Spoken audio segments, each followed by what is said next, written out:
Excellent. We are back with another episode of Achieve Nothing here from LMG Security. I'm Chris Jambor. I'm here again with Sherry Davidoff and Karen Springer. We are going to continue our discussion on ransomware by diving a little deeper into the topic of responding to ransomware attacks. So at this point, I'm going to step back just a little bit and let you two discuss some of the things, but I'll be popping in with questions here and there whenever I need some clarity. That sounds good. One of the things that came up right before we hopped on this podcast was that two ransomware apps, supposedly ransomware apps, were found in the Google Play Store, correct? Yeah, that's what I heard. I heard from you, actually. So they were called Leaker Locker, and what I found interesting about them is, first of all, that they paid you to install the software. So there is no such thing as a free lunch. And then Chris, you actually mentioned that Google was planning on installing a button. It was basically a panic button. Like in response to these things, it looks like what they're doing is testing an app so that if you realize that an app you've downloaded is beginning to do something malicious or odd, you basically will have a panic button out, so we'll close the app down and basically stop something in its tracks. But I think at this point it's still in a beta version. But so I no longer have to check my phone in the toilet. Exactly. No more throwing your phone in like the nearest body of water. Right. Exactly. Great. So what happens, Karen, tell me about ransomware response. What should people do if they get ransomware when they figure it out? Well, they should already have a plan that they're following. I mean, if you don't have a plan and you need to respond to ransomware, it's too late. You need to have your plan in place. But really, as you see ransomware coming in, if you start to see files getting encrypted, wherever you're seeing that, disconnect it from your network immediately. And I think one of the most important things here is who is you?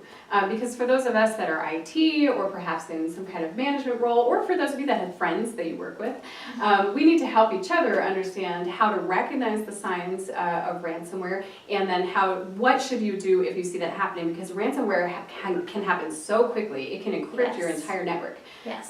So at LMG, we put up a video about that. We installed the Jigsaw ransomware in our laboratory, and you can watch it encrypting all the files on a desktop and then in the cloud that's attached to that desktop, and then all across the small business's network. And that's a good way to help your users, your colleagues visually understand what to look for. And then how else do organizations detect that ransomware is happening? You know, usually the number one comment I hear from our clients is, well, I started getting complaints that they couldn't open a file. Right. And a lot of times those files are on the shared file server. And so once they start getting calls from multiple people, they realize, oh my gosh, we have a problem. You know, the best time to respond is before there's a problem at all, and sometimes you can't do that. But if you can't prevent it from happening, then at least you want to respond as early as possible. So even before a user notices that files are encrypted, usually there's some indication in your network traffic that there's a problem. And so you'll notice in our pyramid, we have a whole section on response. We're actually going through it sneakily. We're going through it right now. Having technical detection systems is really key, and will help you detect these ransomware cases sooner. It's kind of like keeping your eye out and noticing the first signs of chickenpox with a kid and being like, hey, you're not going to school where you can infect everybody else. Although sometimes they want everybody else to be infected, but we don't want that on the network. No, we don't want that. We're going to remove the chickenpox kid from your network as soon as you detect it.